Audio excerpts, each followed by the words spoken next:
What would make 9 experienced hikers abandon their tent in the middle of a freezing night, dressed only in underwear and socks?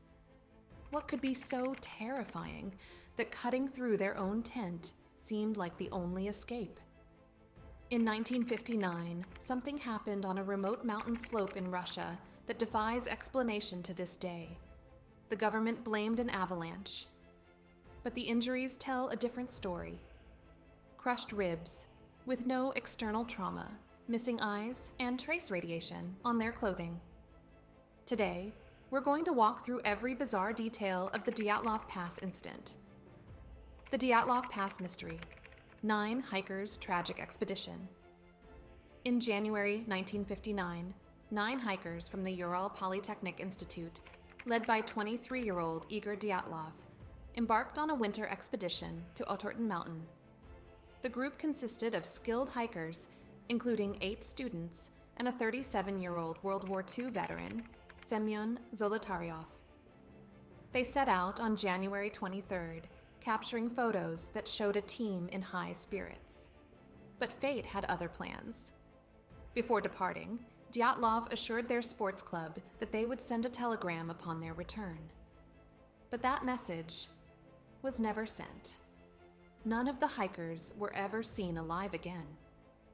On February 1st, the team set up camp on the slopes of Kholatsyakhl, a name that ominously translates to Dead Mountain in the local Mansi language.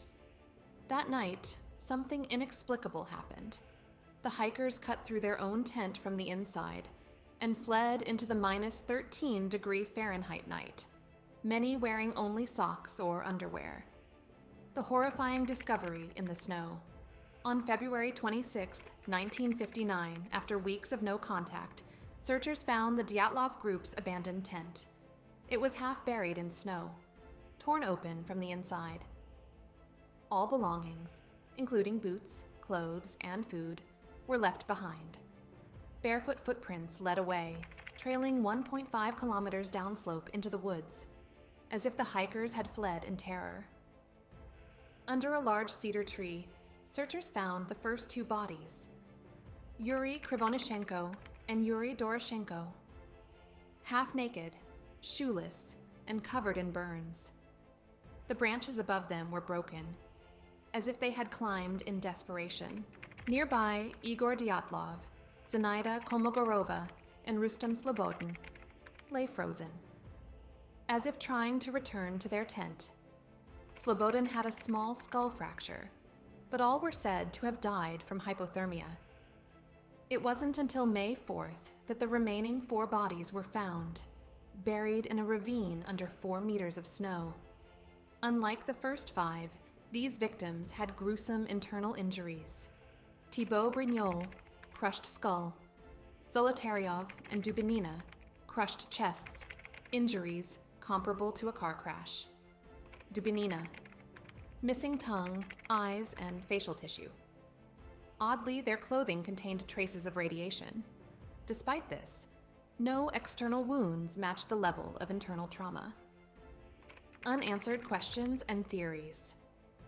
The official Soviet investigation closed the case in 1959, citing a compelling natural force as the cause of death. But that vague conclusion left crucial questions unanswered. Why did 9 experienced hikers flee into the freezing night half-dressed?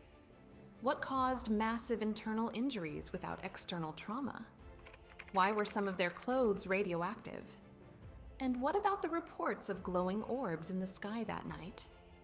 With no clear signs of an avalanche, human attack, or animal involvement, numerous alternative theories emerged over the decades. Some attempt scientific explanations, while others veer into the bizarre. Despite inconsistencies, some still suspect government secrecy, arguing key evidence may have been removed before the official search teams arrived. 3. Infrasound-induced panic, psychological disturbance. This theory suggests that strong winds blowing over the mountain created infrasound, low-frequency sound waves below human hearing range, but known to cause anxiety, dizziness, and irrational fear. How it could explain the incident. Infrasound can trigger intense panic attacks, making people flee in terror without a clear reason. The hikers may have abandoned the tent in a state of extreme fear, only realizing too late that they had run into deadly conditions. Problems with this theory. Why only this group? Other hikers in the area never reported similar effects. It doesn't explain the internal injuries, radiation, or missing tongue. The hikers eventually tried to return to the tent, suggesting they weren't in an ongoing state of panic. This theory remains an interesting psychological explanation, but it doesn't fully explain the physical injuries. 4. Paranormal, UFOs, and the glowing orb theory. Some believe the hikers encountered something otherworldly, possibly a UFO or an unknown force. Why this theory exists. Eyewitnesses reported glowing lights in the sky near the pass. Some bodies had an unusual orange hue and grayish hair, suggesting radiation exposure or burns. Investigator Lev Ivanov, who led the case, later claimed he was pressured to dismiss UFO theories. What could have happened? The hikers saw something in the sky that terrified them, causing them to flee. A radiation-based or electromagnetic event injured some. Explaining the odd injuries. Soviet officials may have covered up details to prevent public panic. Problems with this theory. No direct evidence of alien involvement or spacecraft was found. Other hikers in the region saw no such UFO activity that night. The radiation levels were not extreme enough to suggest an extraterrestrial event, while this remains a fringe theory. The most strange circumstances fuel ongoing speculation. 5. Mink, Russian Yeti, or animal attack. Some claim a Yeti or wild animal attacked the hikers, explaining the brutal injuries and torn bodies. Why people suspect a Yeti attack. A photo from the hiker's camera shows a dark, human-like figure in the woods. A journal entry joking about a Yeti sighting exists. The crushed ribs and missing tongue suggest a powerful attacker. Problems with this theory.